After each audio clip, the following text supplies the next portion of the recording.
안녕하십니까, 레필입니다. 1월 18일 두산중공업 보도록 하겠습니다. 먼저 증시 보겠습니다. 코스피 0.9% 하락했고요. 코스닥은 1.46%죠. 네, 오늘도 둘 다 크게 하락을 좀 했습니다. 최근에 계속해서 대외적인 정세가 좀 좋지 않으면서, 그리고 국채 금리가 계속 올라가면서 거기에 대한 유동성 자금 위기, 유동성에 대한 위기감과 그 다음에 해외 러시아, 그리고 중국, 북한발 좀 그런 정세가 굉장히 불안합니다. 거기다가 이번에 이제 중동까지도, 네, 사우디와 UAE 쪽에 또 석유 공격을 받으면서, 석유 시설 공격을 받으면서 또 유가가 올라가 버렸죠. 그래서 그런 식으로 굉장히 좀 불안한 이 연초가 되고 있고요. 거기에 대해서 주가가 굉장히 부정적으로 진행이 되고 있습니다. 네, 그래서 사실 오늘도 뭐 크게 수급적으로는 많이 매도가 나왔거나 하는 수급은 없었습니다만, 해외 증시를 포함해서 모두 좀 좋지 않게 진행이 되고 있습니다. 네, 그래서 뭐 다우와 나스닥도 사실 이제 마지막에 좀 반등을 하면서 마무리했었는데요. 어제는 휴장이었고요.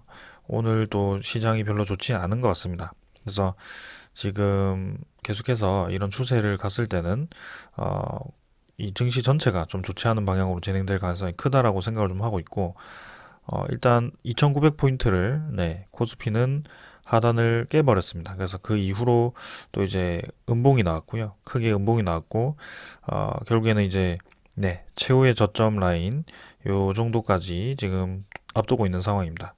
근데 뭐 2800 초반까지 밀려버리면 이제 2700선까지도 가능한 타이밍이기 때문에 지금 당장에서야 뭔가 추가 매수를 하기 위한 그런 움직임을 보이기가 쉽지는 않을 것 같습니다. 그래서 일단은 관망을 하면서 이런 증시 전체 시장이 좀 안정화될 때까지 기다리는 것이 좋을 것 같고요.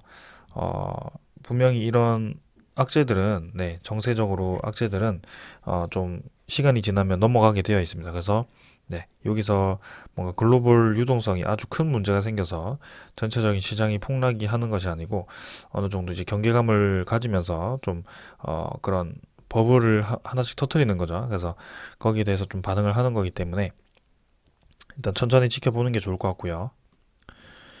주봉이라든지 월봉도 이제 좀 본격적인 하락으로 접어들고 있습니다. 그래서 일단은 이 25월봉선 2800선까지는 좀 이제 지지를 해주면서 진행이 되면 좋을 것 같은데요. 한번 지켜보는 게 좋을 것 같습니다.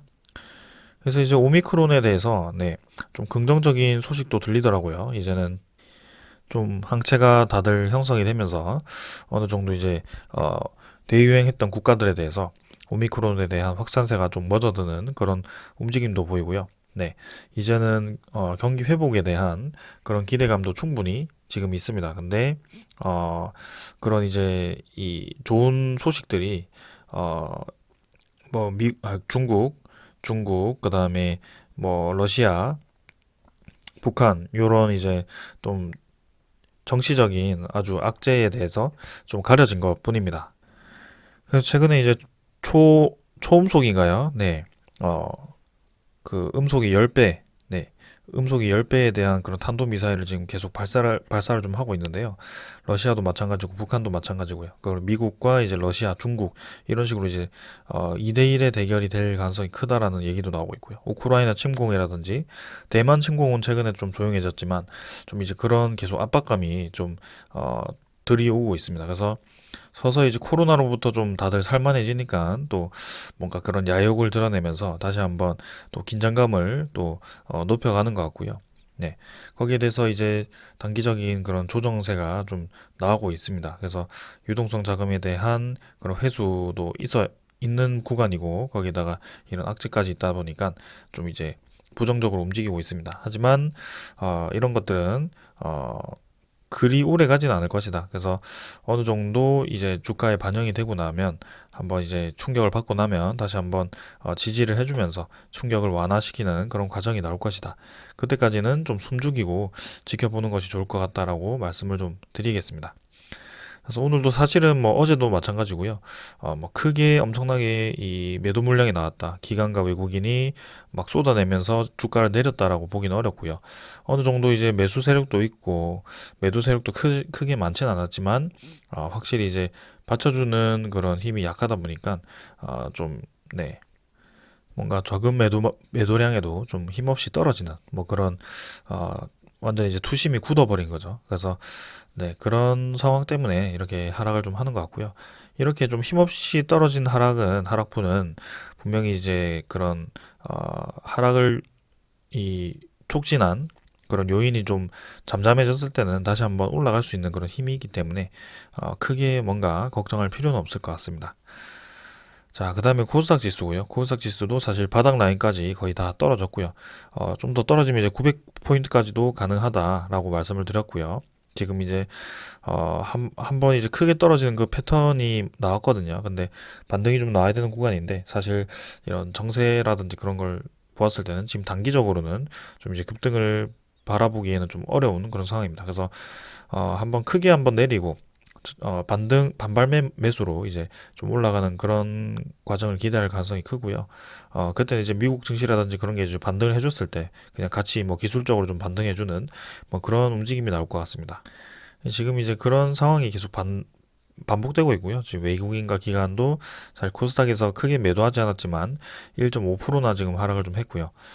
환율 자체는 지금 계속 높이 유지를 좀 하고 있습니다. 그래서 이런 부분에 대해서는 확실히 좀 증시에 좀 부담감이 느껴질 수밖에 없는 상황이고 우리는 좀 지켜볼 필요가 있겠습니다. 10년 국제금리도 이제 1.8% 이상 올라갔고요. 계속해서 올라가는 방향으로 진행이 되고 있습니다. 근데 올라가는 방향으로 가고 있지만 이미 국제금리가 올라가는 것에 대해서 급등하는 것에 대해서 어느 정도 반영이 되었다라고 볼 수 있기 때문에 지금 마냥 국채금리 때문에 주가가 떨어진다라고 보기는 어렵고요. 어느 정도 이제 그런 불안한 대외 정세 때문에 좀 그런 이렇게 부정적인 움직임이 있는 것 같습니다. 그래서 그런 대외 정세도 좀 살펴볼 필요가 있겠습니다. 그다음에 이제 미국 증시라든지 뭐 유럽 증시도 지금 1% 이상으로 좀 하락을 좀 하고 있기 때문에 선물이요. 그래서 내일도 크게 좋은 장은 안 열릴 것 같습니다. 그래서 뭐 최근에 트렌드가 이제 내리다가 마지막에 말 올리는 게 뭐 미국장의 트렌드인데요. 또 이제 그런 식으로 진행되었을 때는 이제 우리나라 증시는 좀 이제 빨간색이 들어올 수도 있겠지만 당장에서야 뭐 빨간색이 들어온다고 해도 큰 의미는 없을 것 같습니다. 그래서 이제는 이런 위기감들이 좀 이제 뭐 협상이 되든지 그런 타협이 되고 나서 좀 잠잠해졌을 때 다시 한번 실적주 위주로 관심이 들어오면 이제 올라갈 가능성이 크고요. 거기에 대해서 그런 시기까지 좀 차분히 기다려 보도록 하겠습니다. 자, 오늘 여기까지 하고 종목 보도록 하겠습니다. 두산중공업 보겠습니다. 750원 하락해서 3.7%, 3.8% 정도죠. 하락했고요. 19,050원으로 마무리를 했습니다. 시간외 같은 경우는 거래가 이제 어제보다는 좀 실렸고요. 18,850원까지 좀 떨어졌네요. 하지만 뭐 거래량이 크게 많지 않은데도 지금 확실히 매수가 받쳐주지 않으니까 좀 이제 적은 거래량으로도 하락을 좀 크게 하는 모습이고요. 지금 일별 거래량도 사실 380만 주 정도로 뭐 크게 많지 않았습니다. 그래서 사실 4일 동안 이 거래량 합쳐도 많이 터졌던 그날 한 1,500만 주 정도도 채 되지 않을 것 같은데요. 지금 야금야금 네, 코스피와 마찬가지로 좀 같이 좀 그런 식으로 떨어지고 있습니다. 그래서 지금 사실상 두산중공업을 제외하고도 거의 모든 종목들이 이런 식으로 좀 야금야금 떨어지는 방향으로 진행이 좀 되고 있고요. 네, 증시 분위기라든지 그런 전체적인 분위기가 좀 좋지 않다 보니까 많이 좋지 않다 보니까 이런 식으로 힘없이 그냥 매수세가 붙지 않다 보니까 적은 거래량으로 계속 떨어지는 그런 모습이 나오고 있습니다.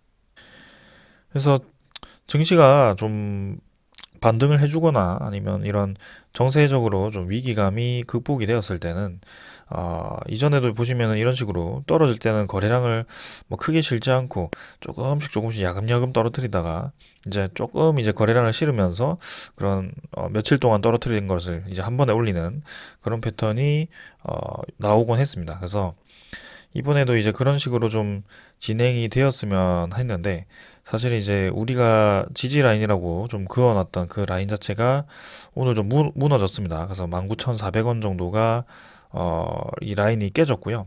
그렇다면 이제 그 아래에 있는 18,000한 750원 정도죠. 그런 라인은 이제 생각을 좀 해봐야 될 것 같고요.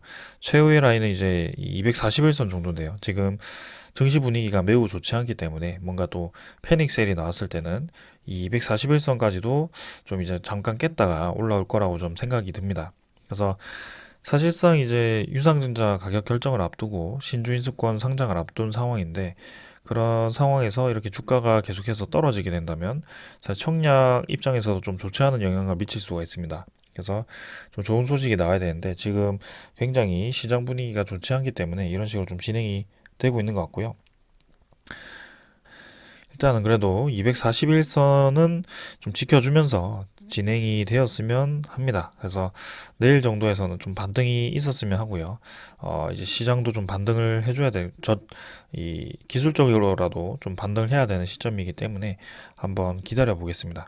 그래서 뭐 이런 과정이 계속 나오고 있긴 한데요. 이전에도 사실은 쐐기형으로 점점 이제 저점을 높이면서 진행을 하다가 갑자기 이제 이렇게 좀 크게 저점을 깨버리면서 내려간 그런 시점이 있었습니다. 그죠? 그래서 그동안 우리가 이렇게 막 다져오던 그 라인 자체를 한 번에 이런 식으로 갑작스럽게 깨버리는 그런 흐름이 나오는데, 이때를 한번 주목해 보겠습니다, 오늘. 그래서 이때 보시면은 10월 6일입니다. 10월 6일인데, 요때 여러분들 이제 두산중공업에 무슨 일이 있었을까요? 아니면은, 무슨 이유로 이렇게 갑자기, 네, 주가가 떨어졌을지 한번 생각을 해보시면 좋을 것 같습니다. 그래서 보시면은 10월 6일 전후로 해서 거래량이 뭐 크게 터지지도 않았어요. 거래량도 별로 없는데도 주가가 이런 식으로 힘없이 그냥 뚝뚝 떨어져 버리는데요. 사실 요때만 하더라도 1000만 주 정도가 터지긴 했습니다만, 아니죠. 500만 주 정도네요. 한 800만 주 정도 되나요? 네, 그 정도 되는 것 같은데, 그럼 10월 6일에 대해서 이제 전체 증시를 한번 보겠습니다. 코스피 차트를 보게 되면 10월 6일입니다. 자, 10월 6일에 요때입니다. 10월 6일. 자, 10월 6일에 엄청나게 이제 코스피가 떨어졌고요. 그 전부터 해가지고 코스피가 이제 쐐기형 패턴을 그리다가, 네, 여기서 한번 뚝 떨어져 버립니다. 요 라인에서 요 라인까지 한번 뚝 떨어져 버리고요. 그 라인 자체가 이제 3100포인트에서 2900포인트까지 거의 다이렉트로 일주일 만에 그렇게 떨어져 버리는 거죠. 그래서 그런 압력을, 증시에 대한 하방 압력을 이기지 못하고 두산중공업이 떨어지게 되는 거고요. 거기에 대해서 이제, 네, 증시가 이제 어느 정도 받쳐주고 이제 반등을 좀 해주니까 10월 6일 이후로 다시 반등을 해주는, 같이 반등을 해주는, 그러니까 그런 증시의 움직임에 따라서 같이 좀 움직이는 분위기가 연출이 되고 있는 겁니다. 마찬가지로 지금도 이런 식으로 좀 행보를 하고 있는 상황이고요. 근데 그 저점 라인이 또 이런 식으로 또 이제 증시가 깨져버리니까, 여기 이제 만약에 증시가 또 분위기가 또 안 좋아져가지고 쭉쭉 떨어져가지고, 아까 제가 초반에 2700포인트까지도 코스피가 떨어질 수도 있다라고 얘기를 드렸는데, 그렇게까지 떨어진다면 이제 우리가 지지하던 그 241선 라인까지도 한번 깨질 수도 있다라고 좀 말씀을 드리는 겁니다. 자, 그러면 제가 지금 좀 얘기를 드리는 이유가, 보시면은 결국에는 이제 증시 흐름에 따라서 이런 식으로 개별 종목이 영향을 받고, 사실 뭐 큰 악재가 없는데도 저렇게 이제 지수 전체가 빠져버렸을 때는, 특히 두산중공업 같은 그런 코스피 50위 안에 들어가는 대형 종목들은 좀 기계적인 매도가 나옵니다. 그런 기관과 외국인 투자자의 기계적인 매도가 나오기 때문에 어쩔 수 없이 그냥 두드려 맞아야 되고요. 네. 거기에 대해서 이제 증시가 반등하면 이런 식으로 한 번에 반짝 반등을 해버립니다. 그리고 그런 분위기 혹은 이제 소스가 살아있다라고 한다면 그 상승 추세를 이어서 더 상승을 해버리는 거죠. 그래서 이런 식으로 좀 진행이 되는 거고요. 지금도 사실, 네, 원래는 이제 쐐기형 패턴을 좀 만들어가지고, 네, 그죠.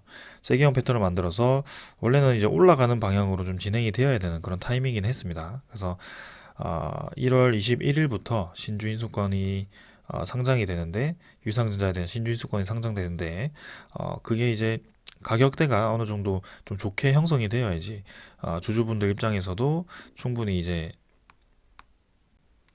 좀 납득이 되는 그런 상황이 될 텐데, 일단은 뭐 이런 식으로 좀 진행이 되네요.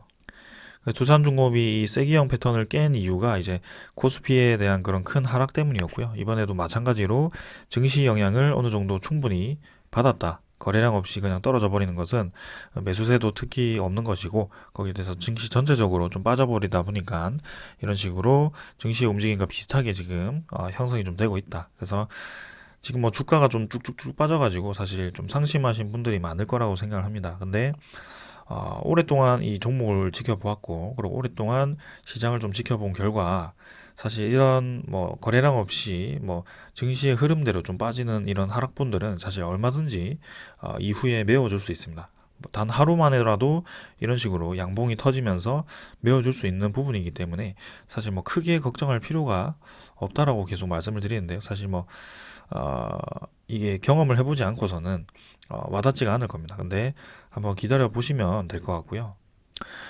우리는 그래서 계속해서 큰 추세를 가지고 지켜보고, 그리고 성장하는 그런 소스들을 분석을 해서 지켜봐 오고 있기 때문에 크게 무리가 되지 않는다라는 점을 계속 강조를 좀 드립니다. 자, 그래서 일단은 장이 좀 안정화될 때까지 기다리는 게 좋을 것 같고요. 사실 추가 매수하기에는 굉장히 좋은 위치이긴 합니다. 거의 큰 박스권에서 거의 제일 하단까지 지금 주가가 떨어진 상황인데, 그죠? 근데 지금 상황에서는 제가 매수 매도를 말씀드리기가 어려운 것이, 그렇게 이제 증시 흐름에 따라서 지금 종목 자체가 힘없이 움직이다 보니까 지금 증시 분위기가 사실 조금 하방으로 눌러지고 있기 때문에 좀 더 지켜보자라고 말씀을 드리는 겁니다. 그래서 이런 라인 자체도 네, 혹여나 깰 수도 있다. 그런 라인 깰 수도 있습니다, 진짜. 그래서 그 아래로 내려간다면 이제 18,000원이라든지 17,500원이라든지 이런 식으로 한번 진짜 때려박을 수도 있거든요. 이렇게 좀 이 정도까지 떨어지려면 사실 코스피가 뭐 2,800까지 뭐 쭉쭉쭉쭉 떨어져가지고 네, 뭐 그런 상황이겠죠. 그래서 만약에 이제 코스피가 좀 반등을 해주면서 치고 나가준다고 했을 때는 또 이제 두산중공업이 거기에 맞춰서 또 이제 증시 때문에 내렸던 그 부분을 또 메워주면서 진행을 할 겁니다. 그래서 뭐 천천히 그냥 지켜보면 될 것 같고요. 만약에 이런 식으로 떨어지더라도 결국엔 증시가 계속 쭉쭉쭉쭉쭉 이렇게 떨어져서 뭐 네, 하락 추세로 계속 이어지는 것이 아니기 때문에 언제든지 또 이런 상황에서 또 실적주 위주로 또 반등을 하면서 올라갈 거기 때문에 지금 이런 상황은 뭐 크게 너무 막 하락에 대해서 좀 부정적으로 안 보셨으면 좋겠습니다. 그래서 코스피라든지 그런 장이 롤러코스터를 탈 때 사실 장기 투자자가 이기는 거지. 네, 이런 상승 하락에 대해서 무뎌지게 되고요. 거기에다가 계속해서 저점을 바라보면서 떨어졌을 때 사고, 올랐을 때 파는 그런 매수 매도 습관을 가지게 될 겁니다. 그래서 그렇게 되면 이제 올랐을 때 사질 않거든요. 그래서 천천히 이제 접근을 하게 되는 것이고요. 이런 과정에서 이제 뭐 상승 파동이 큰 뭐 그런 종목들 잘못 고르게 되면 정말 이제 크게 떨어질 수도 있기 때문에 거기에 대해서 굉장히 주의를 많이 드리고 있습니다, 제가. 자, 일단 계속 얘기를 드리면, 자, 이제 이번 주 금요일이죠. 금요일에 중요한 이벤트가 있습니다. 1월 21일이고요. 신주인수권이 상장이 된다고 이제 공시가 나왔습니다. 여기에는 공시가 지금 안 나왔네요. 그래서 지금 넘어가서 네, 이쪽에서 공시를 보게 되면, 자, 정확하게 말씀드리면 신주인수권 증서입니다. 신주인수권 증서고요. 신규 상장을 하게 되고요. 두산중공업 44R 신주인수권이 상장이 되게 됩니다. 상장일은 1월 21일부터 상장 폐지일은 1월 28일까지고요.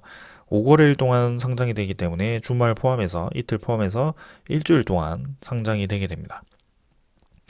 자, 그럼 여기서 말씀드릴 것은, 자, 이미 이제 여러분들 계좌에 보시면 44일 신주인수권 증서가 나와 있을 겁니다. 제 계좌에도 이제 들어왔고요. 여기에 대해서 이제 두 가지 방법이 있겠죠. 일단 매도를 하는 방향, 그 다음에 매수를 하는 방향이 있고요. 매수 이후에 이제 그냥 폐지시키는 거죠. 네, 폐지시키는 방향. 세 가지 방향이 있는데요. 일단 유상증자를 참여하는 방향으로는 이제 매수하거나 폐지를 하는 방향 1번이고요. 이제 유상증자를 참여하지 않는 방향으로 가시는 거는 이제 매도 2번 방향으로 가시면 됩니다. 그래서 1월 21일에 보시면 이제 신주인수권 증서가 이제 매수 매도를 할 수 있게 이제 될 거고요. 지금 계좌 잔고에 나와 있지만 실제로 이제 매수 매도를 하시려고 하면 매수 매도가 안 될 겁니다. 그래서 1월 21일부터 진행이 될 거고요. 그때 이제 가격이 신주인수권 증서의 그 가격대로 형성이 될 거고요. 네. 거기에 대해서 매수 매도를 할 수 있다. 그래서 호가가 실제로 주식처럼 움직이게 됩니다. 그래서 폐지를 한다는 것은 이제 5일 동안 그냥 가만히 놔두고 28일까지 그냥 뭐 매수 매도 없이 그냥 가만히 놔두시면 되고요. 그럼 그대로 이제 폐지가 되고 그러면 이제 그 이 신주인수권 증서 수만큼 주식을 유상증자 신주를 살 수 있는 권리가 생긴 겁니다. 그래서 2월 9일부터 2월 10일에 구주주 청약일이기 때문에 그 전에 이제 돈을 납입해 두시면 이게 이제 유상증자가 참여가 되고요. 거기에 대해서 유상증자 참여하신 분들은 이렇게 그냥 가만히 놔두시면 알아서 없어지게 됩니다. 그리고 이제 매수하는 방법은 추가로 그러니까 기존에 들어온 그 신주인수권 증서 수의 플러스로 내가 추가로 더 하고 싶다. 그거 이제 초과 청약분은 이제 20%까지 가능한데요.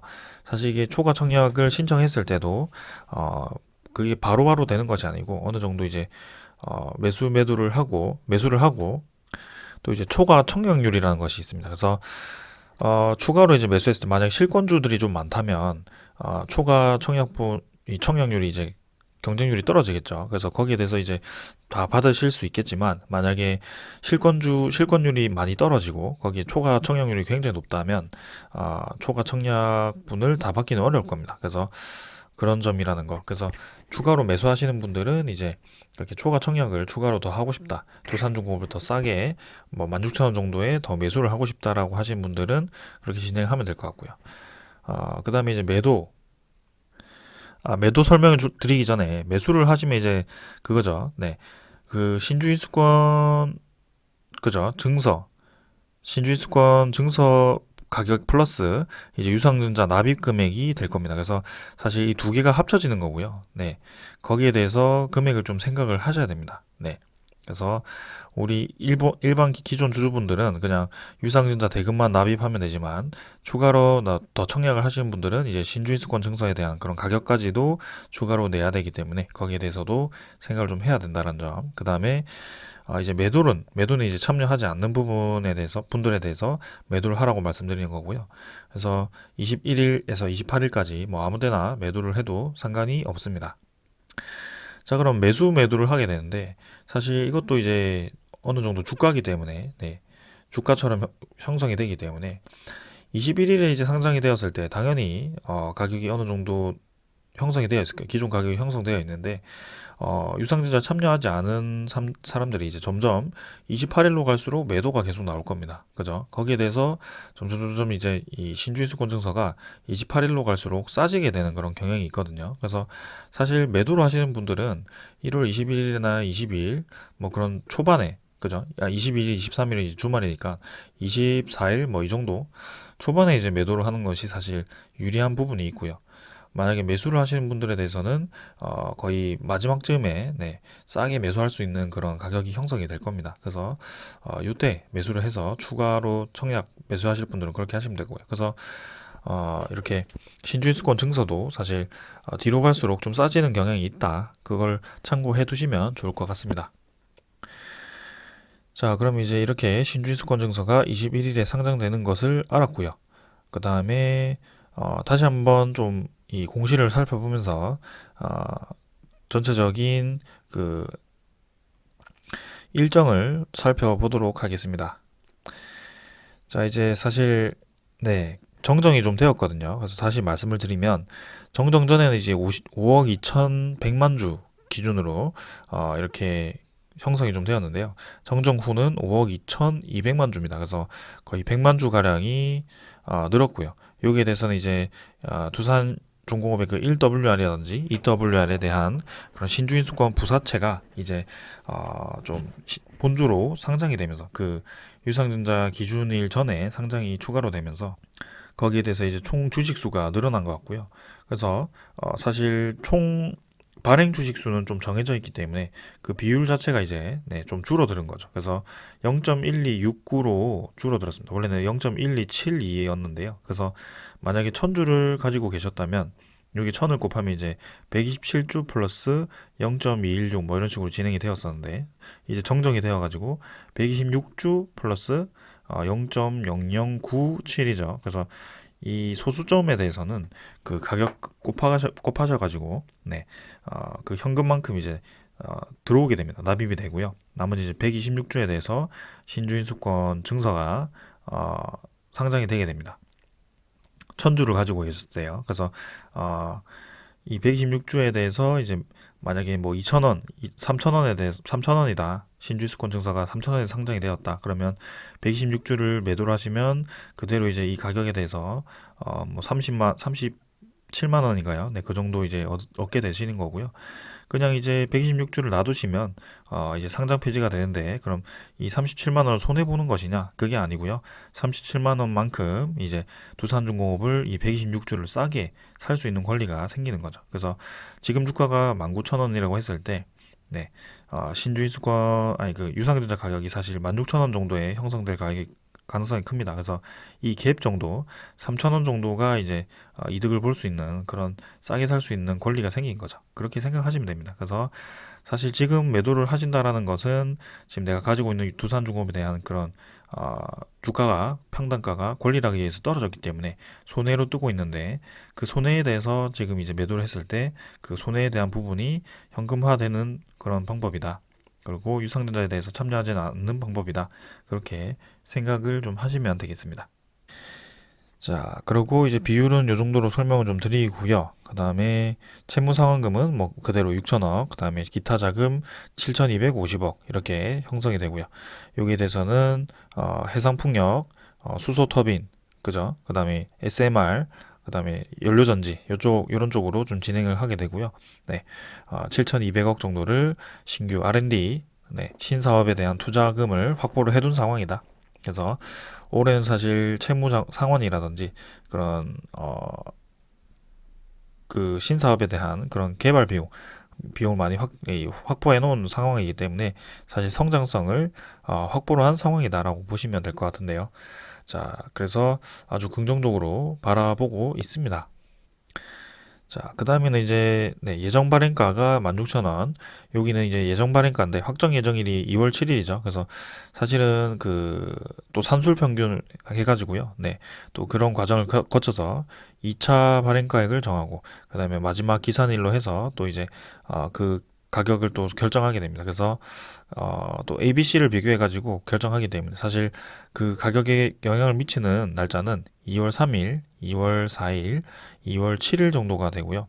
이 3일 정도가 이 유상증자 가격에 영향을 미칠 수 있는 그런 주가를 형성하는 날짜다라고 보시면 되겠습니다. 그래서 이 3일 동안 사실 뭐 엄청나게 가격이 올라가지고 두산중공업이 뭐 27,000원이 되거나 28,000원이 되거나 이렇게 했을 때는 이 16,000원보다 더 올라갈 가능성이 크지만 사실 뭐 크게 변화 없이 이 정도 주가를 유지를 하거나 아니면은 뭐 조금 올라 있더라도 결국에는 이 1차 유상증자 가격으로 결정이 될 것 같습니다. 그래서 16,000원 언저리로 이렇게 유상증자 가격이 거의 뭐 확정이 되었다라고 보시면 될 것 같고요.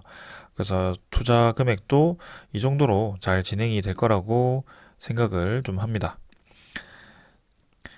자, 그래서 우리 사주조합은 2월 10일에 청약을 하고요. 구주주는 아까 제가 2월 9일에서 2월 10일이라고 했는데 2월 10일에 시작을 해서 2월 11일로 나와 있네요. 자, 그 다음에는 납입일은 2월 18일이고요. 그 다음에 그 상장일이 어딨죠? 네, 여기 있네요. 신주의 상장일이 3월 4일이고요.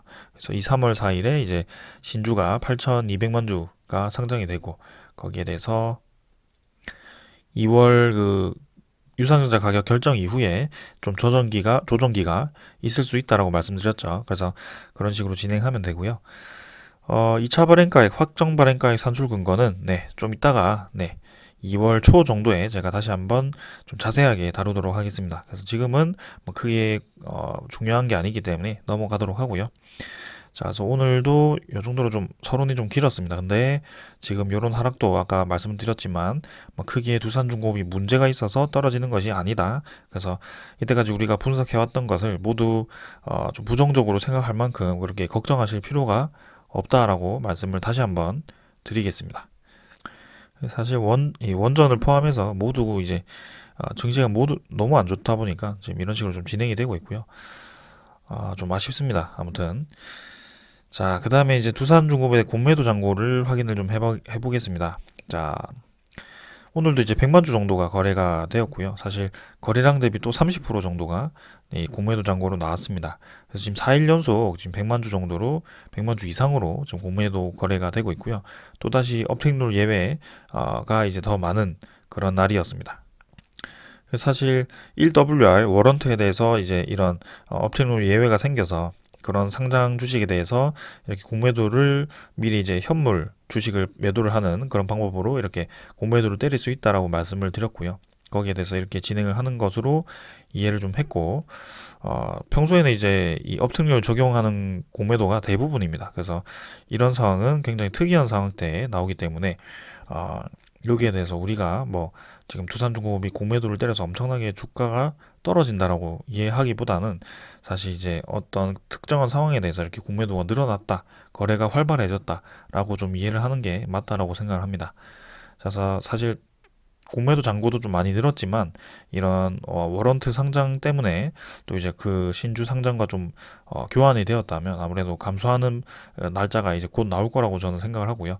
오늘 날짜로 이제 이 상장 주식이 추가가 되었죠. 100만 주 정도인가요? 네, 추가가 되었기 때문에 자, 내일 모레 정도 네, 그때 이 공매도 잔고를 보았을 때 어떻게 되는지 좀 확인을 해볼 수 있을 것 같습니다. 자, 그 다음에 제가 다시 또 이제 말씀드리고 싶은 것은 사실 공매도 잔고가 올라간다, 그 다음에 대차 잔고가 올라간다라고 해서 주가가 이제 무조건 계속 떨어진다라고 보기에는 어렵다라는 것을 또 말씀을 한번 드리려고 합니다. 자, 이제 그 코로나로 인해서 유동성 자금이 막 풀리면서 공매도에 대해서 굉장히 우리가 부정적으로 인식을 해왔었죠. 그리고 주가를 눌리는 주범이라고 이제 공매도를 좀 인식을 좀 했었습니다. 근데 사실 이제 그런 악기능이 있는 것은 사실인데요.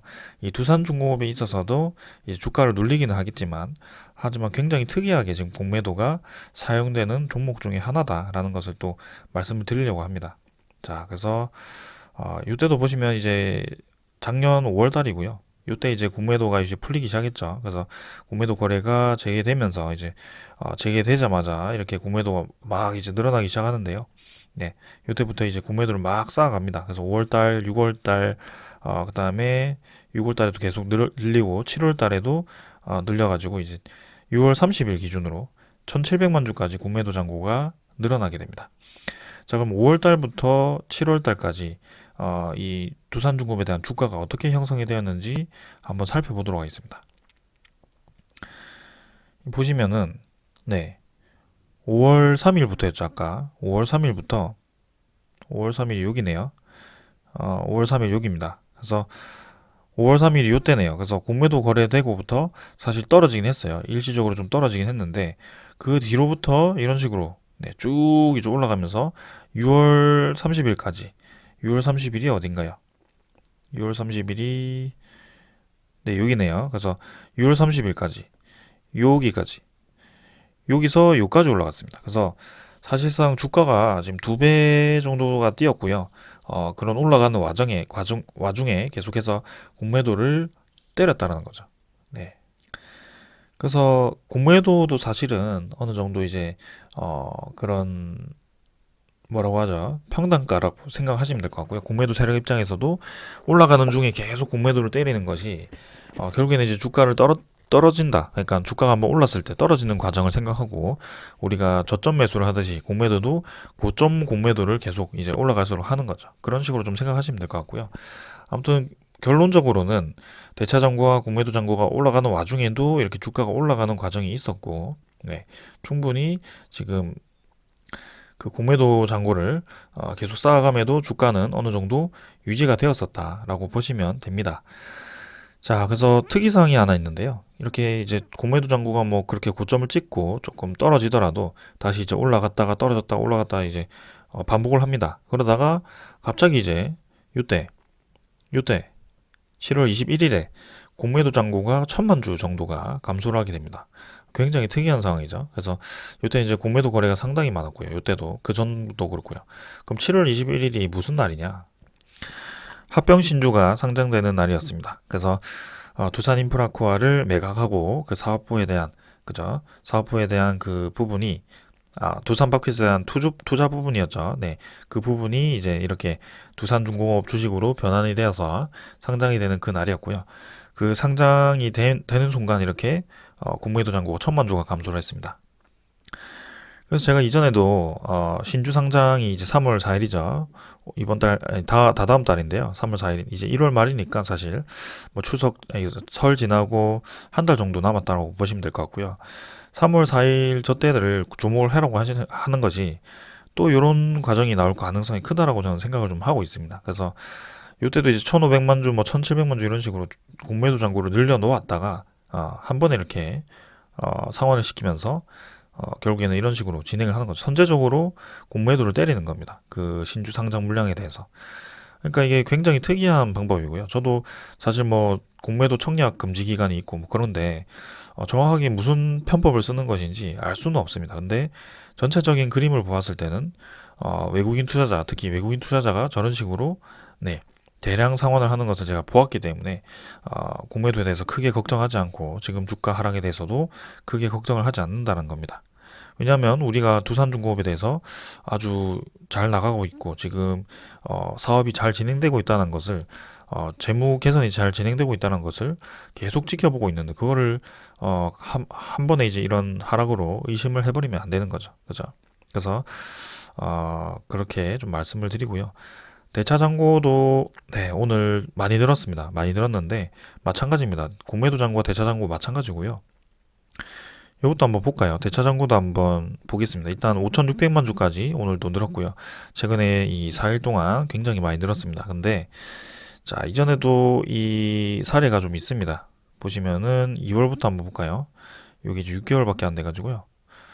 8월까지 한번 지켜보았을 때 자, 요때도 마찬가지입니다. 사실 올라가는 중에 대차 잔고가 쭉쭉쭉쭉 이제 늘어났고요. 계속 늘어났고요. 6천만 주 이상까지 대차 잔고가 늘어났었습니다. 그리고 유지를 좀 하다가 대차 잔고가 급격하게 감소하는 시점, 요때가 7월 21일이었습니다. 마찬가지로 공매도 잔고가 감소하는 와중에 대차 잔고도 같이 감소를 했고요. 그때 외국인 지분율이 1천만 주, 그죠? 1천만 주가 상승한 것을 제가 확인을 했었습니다. 그래서 지금도 요런 구간이라고 보시면 될 것 같고요. 사실 공매도를 막 쳐놓고 이제 신주 상장으로 내배워버리는 그런 상황이 또 나올 거라고 생각을 좀 합니다. 사실 뭐 제 말이 100% 맞다라고 보장은 할 수 없지만 굉장히 그런 이전 사례라든지 그런 걸 보았을 때 움직임을 좀 보았을 때는 가능성이 크다라고 저는 생각을 좀 하네요. 그래서 오늘도 보시면 외국인을 통한 그런 매도 물량이 나왔거든요. 그죠? 외국인 투자자가 지금 최근에 계속 매도가 나오고 있고요. 미리미리 매도를 치는 겁니다, 이미. 그래서 공매도를 이용한 이 외국인, 뭐 헤지 펀드인지 어딘지 모르겠습니다. 근데 이런 식으로 이용을 하는 것 같고요. 외국인 보유를 쭉쭉 이제 낮춰놨다가, 네, 공매도 대량 상환을 통해서 그 신주 상장 때, 네, 지분이 늘어나는 그런 것을 볼 수 있을 겁니다, 아마. 자, 그래서 뭐 그런 식으로 좀 진행이 되고요. 아까 제가 맞다. 투자자를 안 봤네요. 투자자를 보시면 뭐 외국인 뭐 추정 아까 120만 주 나왔고요. 네. 그다음에 기간은 14만 주 매도했지만 뭐 금융투자 보험 뭐 사모펀드가 대부분 매도했고요. 뭐 투시는 매도를 멈췄고 연기금 같은 경우는 3만 3천 주 매도했지만 뭐 크게 많은 양 아니었습니다. 그래서 우리가 지금 지켜보고 있는 세력은 계속 매수 물량을 유지를 하고 있고 지금 외국인 투자자에 의해서 좀 뭔가 그 선제적인 매도 물량이 나오고 있는데 여기에 대해서는 전혀 걱정할 필요가 없다라고 생각을 합니다. 자, 그래서 이런 것들에 대해서 좀 자세하게 살펴보는 시간을 좀 가졌는데요. 평소에는 이제 뭐 그냥 차트만 좀 보고 소식을 전달하기 것이 대부분이었지만 이렇게 이제 주가가 좀 하락을 하다 보니까 거기에 대해서 좀 자세하게 말씀드리는 것도 좋을 것 같아서 이렇게 좀 긴 시간을 좀 얘기를 드렸습니다. 그래서 여러분들도 그런 사례를 좀 살펴보시면서 보시면 좀 재밌을 겁니다. 네, 이렇게 지루한장에서 또 그런 케이스들이 재밌을 거고요. 결국에는 이런 종목들은 올라가게 되어 있습니다. 네, 지금 시장에 대해서 좀 이제 가치 좀 떨어지다 보니까 그렇게 되는데 결국에는 올라가게 되어 있고 천천히 원래 하던 대로 네, 우리가 1월 한 달 이렇게 절반 1월 절반 지났는데 이렇게 흔들릴 필요가 없습니다. 그래서 원래 하던 대로 우리가 적어도 이제 올해 끝까지는 가본다라는 생각으로 작년에서 넘어왔기 때문에 여기에 대해서 전혀 흔들릴 필요가 없다라는 점을 좀 강조를 드립니다. 자, 그래서 오늘 요 정도로 보았고요. 네, 다른 소식 좀 보려고 하니까 좀 시간이 많이 지나가지고 자, 대표적인 거 하나만 보고 넘어가도록 하겠습니다. 몇 개 제가 준비를 했었는데 자, 이것만 보겠습니다. 자, 소형원전을 달고 이제 구조조정 졸업을 앞둔 두산중공업이 이제 날개짓을 한다. 뭐 이런 식으로 기사가 나왔는데요. 여기 핵심 기사만 좀 보도록 하겠습니다. 자, 이제 뉴스케일 파워 얘기죠. 세계 1위 SMR 기업은 뉴스케일 파워고요. 뉴스케일 파워에 대해서 두산중공업이 지분 투자를 했습니다. 근데 이제 지분 투자에 대해서 또 수익을 얻을 수 있는 좋은 기회가 온 것이 오는 3월에 기업 인수 목적회사 스펙과의 이제 합병 방식으로 미국 나스닥에 상장이 된다고 합니다. 그래서 이제 거의 얼마 안 남았죠. 2달 정도 남았고요. 3월에 상장이 된다고 하네요. 그래서 3년 전부터 이제 뉴스케일 파워에 두산중공업이 투자를 했고 2번에 걸쳐서 투자를 했습니다. 그래서 거의 1,000억 가까이 지금 두산중공업이 뉴스케일 파워 지분을 매수를 한 상황이고 그게 상장이 되었을 때 굉장히 수천억 까지의 그런 차익을 얻을 수 있는 그런 좋은 기회가 된다라고 들었습니다. 자, 그래서 상장이 되면 이런 식으로 지배 구조가 형성이 되고요. 기타 주요 주주는 두산중공업, GS에너지, 삼성물산 뭐 이런 식으로 되고요. 최대 주주는 이제 플루어라는 곳이고요. 그래서 SMR 같은 경우는 미국 유타주 전력청과 계약을 맺고 오는 2030년까지 세계 최초의 상업용 SMR 발전소 건설 및 가동을 준비를 하고 있죠. 그래서 아이다호주죠. 그쪽에 이제 준비를 하고 있고요. 사업 규모는 이제 40억 달러 정도 고요. 그다음에 매출액 전망치가 이제 2030년에 55억 달러로 제시를 한다고 하죠. 그래서 55억 달러면 매출액으로 치면 거의 6조 정도, 6조 이상? 거의 7조까지도 가능한 그런 매출이라고 생각하네요. 그래서 뉴스케일 파워가 그렇게 그만큼 이제 SMR에 대한 그런 평가를 높이 하는 것 같고요. 네. 그 기자재, 주요 기자재는 또 두산중공업이 납품할 가능성이 크기 때문에 그 매출에 대해서 상당 부분 또 이제 두산중공업으로 수익이 떨어질 가능성이 크다라는 점 계속 말씀을 드립니다. 자, 그래서 2028년까지 성장세는 신뢰할 만한 가정으로 평가가 되고요. 그 다음에 뉴스케일 파워는 원자로 판매 및 운영 관리에 집중을 하고 설계 엔지니어링과 조립 생산, 그리고 연료 조달, 운반 리프팅, 반응로 설치, 제반 시설 등은 다른 협력체에 맡길 예정이다. 그래서 특히 설계 엔지니어링과 그 다음에 조립 생산은 두산중공업이 맡을 예정이고 그다음에 삼성물산이 반응로 설치와 제반 시설 건설을 담당한다라고 합니다. 설계 같은 경우는 고온 원자로 그 엑스에너지와도 지금 협력을 하기 때문에 두산중공업이 뉴스케일 파워뿐만이 아니고 또 다른 기업들과도 협력을 하고 있다는 점이고요. 자, 그만큼 이제 지금 이 아주 큰 수주를 앞두고 있습니다. 올해도 아마 900억 정도로 예상을 좀 하고 있고요. 시장이 이제 2030년으로 갈수록 계속 커진다고 예상이 되고 실제로 이제 두산중공업이 그 원자력에 대한 그런 연 수익이 1조까지도 넘보고 있는 그런 상황이기 때문에 네, 계속해서 매년 좋은 기대감으로 성장해 나갈 것으로 생각을 합니다. 그래서 올해 한 3월 정도, 3월 이후에 가면, 신주 상장 이후에 가면 확실히 좋은 소식들이 막 들려오면서 이집트 원전에 대한 소식, 방금 보았던 나스닥 상장, 뉴스케일 파워 나스닥 상장에 대한 소식, 그다음에 EU 텍소노미는, 그린 텍소노미는 이제 원전이 포함이 될지 모르겠지만 1월 21일이라고는 하지만 사실 1월 달에 당장 결정될 거라고는 보진 않습니다. 지금 첨예하게 대립을 하고 있기 때문에 거기에 대해서 또 이제 어떻게 결정될지도 뒤에 가서 봐야 될 것 같고요. 그 다음에 우리나라 대선 이후에 그 국내 원전 시장이 어떤 식으로 바뀔 것인지 신한울 3, 4호기와 그 다음에 경북 그 경주 쪽이죠. 경주 쪽에 그 SMR 단지 건설, 그다음에 뭐 핵 폐기물 처리를 위한 그런 R&D 투자라든지 그런 원전 기업에 대한 투자금을 또 이제 할 것인지, 그리고 그린 텍소노미에 대해서 우리도 K 텍소노미에 SMR이라든지 혹은 또 원전까지도 집어넣을 것인지, 거기도 굉장히 중요하고요. 그 다음에 상반기 내에 체코와 폴란드 원전에 대한 입찰도 진행이 되고요. 네. 그래서 여러 가지 이벤트들이 많기 때문에 지금 뭐 1월 이제 한 달도 아직 안 지났습니다. 그래서 1월, 2월 정도는 그냥 가볍게 좀 넘기시고, 지금 뭐 증시 분위기도 좋지 않기 때문에 사실 뭐 크게 볼 게 없습니다, 사실은. 네, 그래서 천천히 좀 보시고, 매수 타이밍이긴 합니다만 좀 더 참으시고, 네, 지켜보았다가 확실한 타이밍 때 매수를 하시는 것이 좋을 것 같습니다. 아무튼 오늘도 좀 길었고요. 오늘 여기까지 하고, 네, 내일 모레 뭐 크게 중요하진 않지만 그래도 사실 뭐 큰 추세 241선 추세는 좀 지켜가면서 가는 게 좋을 것 같다라고 생각하지만 증시 분위기에 따라서 많이 바뀔 거라고 생각합니다. 아무튼 내일 증시도 좀 반등을 해주었으면 하는데 한번 지켜보도록 하겠습니다. 자, 오늘 여기까지 하고 마무리하겠습니다. 감사합니다.